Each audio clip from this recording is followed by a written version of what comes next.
Tapi kan Hasto ini sudah selesai bagi saya. Ketika sudah ditetapkan sebagai tersangka, dramanya mestinya sudah harus diakhiri.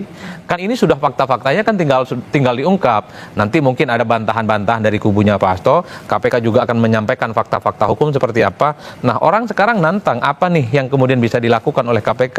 Kalau sekelas sekjen partai aja bisa menjadi kado awal tahun 2025, masa persoalan-persoalan yang triliunan yang selama ini mangkrak, ini tidak bisa tuntas. Saya selalu mengatakan persoalan Hasto sudah selesai, sudah tersangka ini barang, apalagi mau dikembang-kembangkan. Orang-orang yang selama ini terkait dan seterusnya itu kan sudah dipanggil satu persatu. Kemarin mantan komisioner KPU sudah dipanggil, diminta pernyataannya dan diminta kesaksiannya. Hasto mungkin setelah tanggal 10 Januari dipanggil. Ini kan tinggal kita tunggu nih Pak Hasto ini follow up-nya seperti apa, mau ditahan atau mau pra peradilan dan seterusnya dan seterusnya.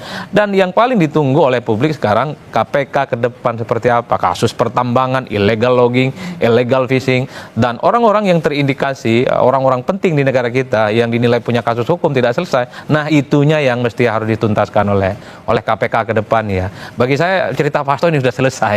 Tinggal teman-teman PDIP, tim hukumnya itu cari jalan keadilan, pra peradilan. Kemudian KPK akan menindaklanjuti dengan temuan-temuan bukti yang dikembangkan. Itulah yang saya kira dramanya sudah selesai mestinya. Dan KPK mesti fokus pada hal-hal yang jauh lebih besar dan jauh lebih merugikan negara yang jumlahnya triliunan. Bagi saya di situ konteksnya. Kalau Anda mengatakan ya sudah selesai karena Hasto sudah ditetapkan sebagai tersangka, tinggal kemudian PDI Perjuangan mengajukan proses hukum, langkah hukumnya para peradilan begitu ya. Tapi kemudian yang menarik adalah pernyataan dari Joko Widodo yang mengatakan ya sudah tanya saja soal tiga periode. Pak Jokowi mengatakan itu framingnya dan segala macamnya. Kalau kita tarik garis merahnya, ada kaitannya nggak sih dengan penetapan ini? Kan kalau mau jujur sebenarnya bagian dari salah satu amunisi perang-perangan ya antara Pak Hasto PDIP dengan Pak Jokowi ini kan mungkin karena saat itu ada keinginan 3 periode ditolak, kemudian menambah masa jabatan presiden gara-gara COVID misalnya 2 tahun juga ditolak dan seterusnya. Ini kan memang argumen-argumen politik yang saya kira sudah menjadi keyakinan dan konsumsi umum. Semua elit, semua pemirsa, semua publik sudah paham. Tapi kan kalau fakta hukum kan tidak bisa diintervensi dengan persepsi-persepsi publik. Yang ingin saya tegaskan mungkin ini kan menegaskan satu hal di negara kita ini bahwa hubungan politik dengan kekuasaan, hubungan politik dengan lembaga-lembaga penegak hukum ternyata menjadi suatu hal yang penting. Oleh karena itu, kalau apa yang terjadi pada Pak Hasto ini adalah ada persoalan politik, ini kan menunjukkan bahwa sebenarnya persoalan-persoalan hukum begitu banyak terjadi, tapi karena dia punya jaring pengaman kekuasaan, punya jaring kekuatan hukum di dalam, dia dibiarkan dan aman. Kan nggak elok kita melihat bagaimana penegakan hukum kita ke depan. Oleh karena itu, kalau saya menantang, sudahlah kasus Pak Hasto ini sudah selesai. Ayo yang lain, ada tidak elit-elit yang disangkut pautkan dengan kebijakan-kebijakan yang dinilai merugikan negara selama ini? Bisa tidak KPK itu menindaklanjuti? Ini persoalan Hasto sudah 5 tahun loh. Ada persoalan di negara kita itu yang 7 tahun, 10 tahun yang lalu yang jumlahnya triliunan bisa tidak mengungkap. Kan ini yang kebenarnya sebagai pembuktian bahwa KPK itu bekerja bukan karena pesanan, bukan karena order, bukan karena selera politik, bukan karena posisi politik seseorang. Ya, oke teman-teman, kembali lagi bersama saya di channel video ini. Kita sudah melihat cuplikan video yang begitu sangat menarik. Namun teman-teman, di sini disampaikan para netizen Indonesia, KPK tak akan punya keberanian selidiki korupsi yang berhubungan dengan penguasa. Jadi, hukum diobok-obok oleh manusia yang ditetapkan oleh OCCRP sebagai manusia terkorup nomor 3 di dunia. Mana mungkin KPK periksa Mulyono sekeluarga, karena KPK dipilih Mak Mulyono. KPK sekarang ngurusnya yang ecek-ecek. Kasus besar yang melibatkan penguasa masuk angin, gak berani, lebih baik bubarkan saja karena menghemat keuangan negara. Jadi mantap sekali Adi Praetno, segera KPK hajar untuk mengadili Pak Jokowi.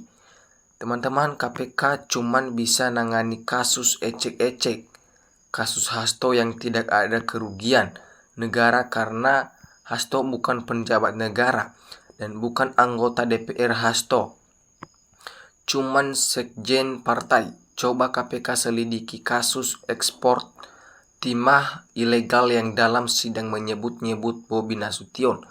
Jadi di sini KPK kan sudah ompong, mana berani menggigit yang ada hanya sendiko daun.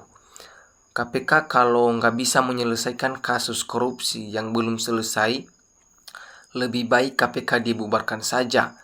Tolong KPK harus tindak petinggi negara sekalipun menyangkut lawan politiknya saja.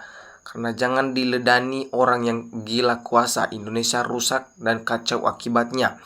Siapapun ketua KPK nggak bakal berani nangkap mantan presiden atau orang terkaya karena KPK adalah di bawah kendali presiden. Nah, ganti dulu ketua KPK-nya. Percuma kalau belum diganti nggak berakalan netral. Demi negara kita damai dan tentram, Pak Prabowo harus tegas tegakkan hukum. Jangan pilih kasih, sesuai janji jangan hanya omong-omong doang. Karena KPK itu tajam ke sebelah, tapi tumpul ke pihak sebelahnya lagi. Itu sifat KPK yang asli. Jadi teman-teman bubarkan saja KPK itu jika kinerjanya tidak becus. Sudah ada kejaksaan dan kepolisian. KPK yang baru ini menunjukkan kinerjamu. Jangan mudah diintimidasi politik. Rakyat mengharapkan kerja nyata, bukan pencitraan. Soal uang dibuat nyuap, dibuat jadi judi, atau dibuat cari bini muda itu nggak penting. Bagi KPK untuk ditindak itu kan nggak merugikan negara. Karena KPK biar kelihatan kerja jadi mengurus kasus suap menyuap daripada mengusut kasus ekspor biji nikel, kasus-kasus besar lainnya seperti yang sering disuarakan oleh Ubedillah, Faisal, Basri, Alvin, Lim X. Jadi KPK harus benar-benar diawasi. Jangan masuk ke politik, apalagi diintimidasi.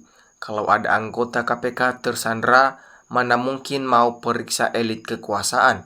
Apakah KPK akan sahabat yang saya bayangkan? Bisa dan berani menuntaskan kasus-kasus besar seperti yang dikatakan Mas Adi Praitno. Jadi, ayo buktikan KPK, rakyat menunggu. Ujian bagi KPK untuk mengusut yang lebih besar dan lebih merugikan. Asal dasar saja bahwa salah sedikit akan menjadi korban. Lihatlah siapa yang melindungi. Nah, kerja receh gaji besar bukan cari uang pemerintah. Yang dikorupsi buat bayar gaji loe yang besar. Kalau begini terus pemerintah rugi besar. Gaji besar kerja kayak anak kecil yang minta uang gecehan KPK. KPK mikir doang, bandar tekor terus. Setuju sangat dengan pendapat Bapak yang satu ini. Kasus Hasto itu kan kasus suap menyuap uang pribadi dengan orang yang bukan penjabat, yang bukan uang penjabat publik. Jadi tidak ada kaitannya dengan uang negara, tapi orang-orang yang sudah jelas-jelas merugikan negara seperti Bibi, Senturi, Hambalak, IKN, Rampang, CBU, uang 349 triliun, Pertamina dan lain-lain. Jadi jangan cuman yang receh-receh doang triliunan. Kenapa ada kasus yang mungkin negara hingga triliunan mangkrak, KPK harus diadili. Jadi puji Tuhan dulu, Adi Praitno memang betul-betul ngomong enak dengan mendengarkan ucapan mantap. Teruskan menyuarakan keadilan. Kebusukan pada politik ini memang benar, hukum dan undang-undangnya tidak konsisten. Dirubah-rubah yang menjadikan elit-elit politik ini beringas untuk korupsi sekarang ini membuka ruang korupsi masif. Jadi teman-teman, KPK sudah tidak berguna buat bangsa ini. Cuman membuat habis uang rakyat. Haram bila makan duit rakyat yang tidak ridho. Nah, Pak Adi memang top pemberani, ada orang pintar kepintar untuk bodohi rakyat, bukan untuk kolegengnya sendiri. Mahasiswa biasanya paling getol malah tidur. Jadi teman-teman, Tuhan tidak pernah tidur. Penjabat yang zolim, lembat laun dapat karma. Kejayaan manusia di batas. Ingat itu para penguasa. Harusnya penegak hukum yang melanggar hukum, hukuman mati di negeri ini. Oknum penegak hukum tidak pernah jera melakukan pelanggaran. Ayo dong, KPK harus menyelesaikan kasus-kasus ini yang nilainya triliunan. Jangan menyasar yang kasus Kevin karena pesanan. KPK masih di bawah Jokowi takut jabatan dicopot, padahal pemerintah sudah berganti. KPK harus memiliki terobosan yang berarti mengusut kasus-kasus yang memang banyak kasus yang merugikan uang negara yang memang besar-besar. Apakah ada kemampuan KPK menangani kasus korupsi yang merugikan keuangan NKRI, Komisi Pesanan Keluarga? Nah, jadi saya jadi lesu dengar ketua KPK kok malah kena borgol. Jadi tersangka tindak pidana.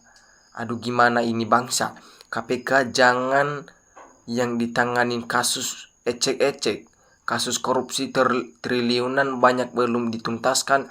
Kasus penjabat yang mandek diutamakan yang merugikan negara. Jadi kasus yang besar korupsi yang nggak diurusin. Di negeri ini hukum gampang menjerat. Masyarakat yang lemah sementara yang ada di atas banyak alasannya sudah jadi tersangka tidak ditahan. Kenapa hanya hukum Tuhan yang akan mempermalukan mereka-mereka yang tidak adil? Apalagi KPK dibuat untuk melindungi penguasa. Tapi percayalah, karma itu sangat nyata.